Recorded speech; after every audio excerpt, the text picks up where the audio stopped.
¿Sabías que la Biblia menciona que al principio existían dos leviatanes? La afirmación de que la Biblia menciona dos leviatanes al principio es una interpretación fascinante. Esta idea, aunque no es ampliamente conocida, merece una exploración profunda y cuidadosa. Nos invita a mirar más allá de las lecturas superficiales de los textos sagrados.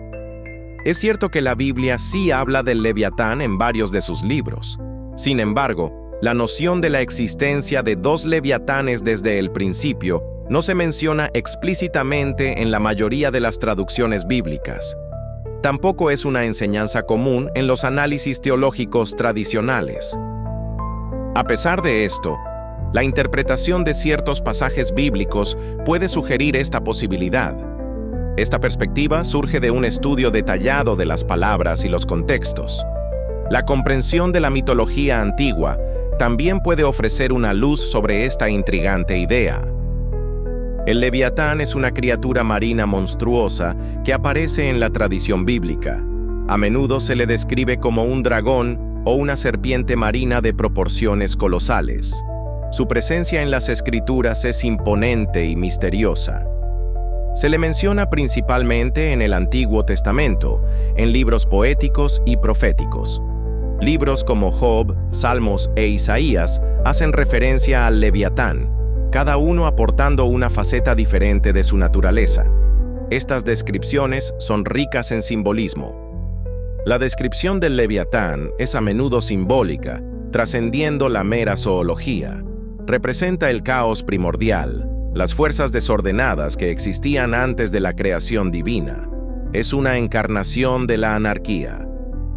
También simboliza el poder destructivo, una fuerza incontrolable que desafía el orden establecido. Su imagen evoca temor y asombro ante la magnitud de su fuerza.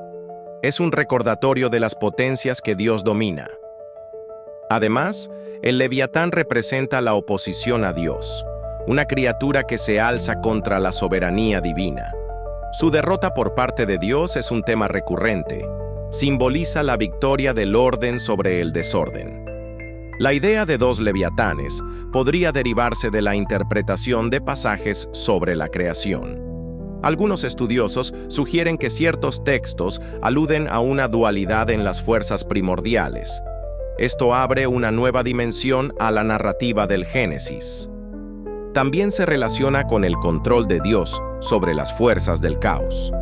La creación no fue solo un acto de formación, sino también de sometimiento.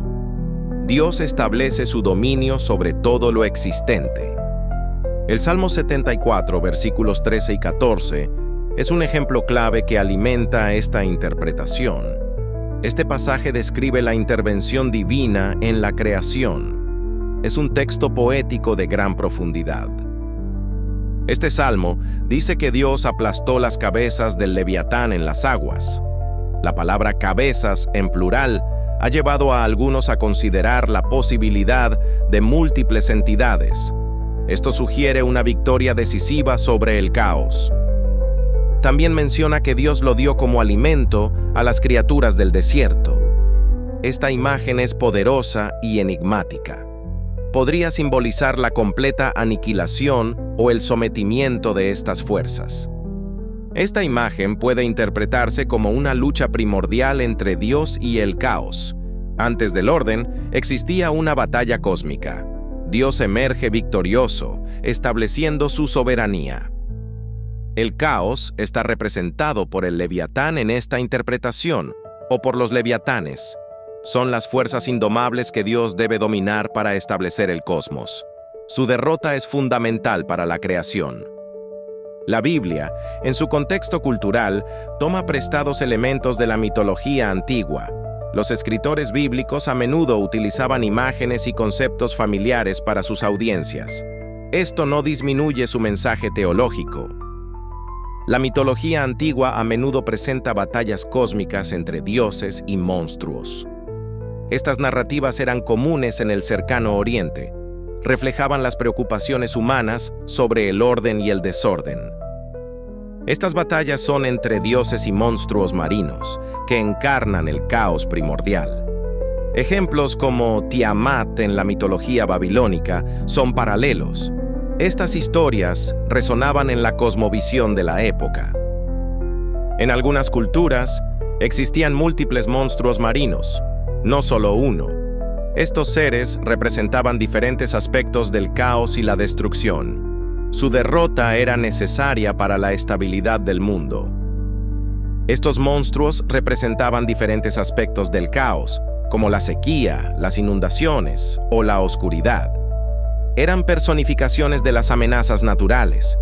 Su control era un signo de poder divino. La idea de dos leviatanes podría reflejar esta concepción mitológica de múltiples fuerzas caóticas. La Biblia podría estar reinterpretando o respondiendo a estas narrativas. Esto enriquece nuestra comprensión del texto. Sugiere una lucha inicial entre dos fuerzas caóticas antes del establecimiento del orden divino. Dios no solo crea, sino que también somete y organiza. Es un acto de poder y soberanía. Esta interpretación de dos leviatanes no es universalmente aceptada por los estudiosos bíblicos. La mayoría de las exégesis se centran en la figura singular del leviatán. Es importante reconocer esta distinción académica. La mayoría de los estudiosos bíblicos se centran en la figura singular del leviatán como una representación del caos. Esta es la lectura más común y tradicional. Se le ve como una fuerza unificada de oposición. El leviatán singular representa el caos y la oposición a Dios, una fuerza que debe ser dominada. Su derrota es un testimonio del poder y la soberanía divinos. Es un símbolo de la victoria del bien sobre el mal. La posibilidad de dos leviatanes, aunque no explícita, abre un interesante debate teológico. Nos invita a una lectura más profunda y matizada de las Escrituras. Estimula la reflexión y el estudio. Este debate concierne la interpretación de los textos bíblicos, especialmente los poéticos. Nos obliga a considerar las múltiples capas de significado. La poesía bíblica es rica en simbolismo. También aborda la influencia de la mitología antigua en la comprensión bíblica. Reconocer estas conexiones nos ayuda a entender el contexto cultural. La Biblia dialoga con su entorno. Contribuye a la discusión sobre la creación y el conflicto entre el bien y el mal. La existencia del caos y su sometimiento por Dios es un tema central. Es una narrativa de orden y propósito. La clave reside en la lectura cuidadosa de los pasajes relevantes, prestando atención al lenguaje y al contexto. La exégesis rigurosa es fundamental. No debemos apresurarnos a conclusiones.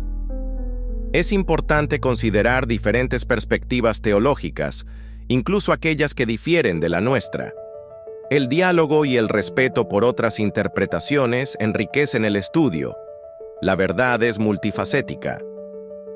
También es crucial considerar diferentes perspectivas culturales, ya que la Biblia surgió en un contexto específico. Entender el mundo antiguo nos ayuda a comprender mejor el texto. La cultura moldea la expresión.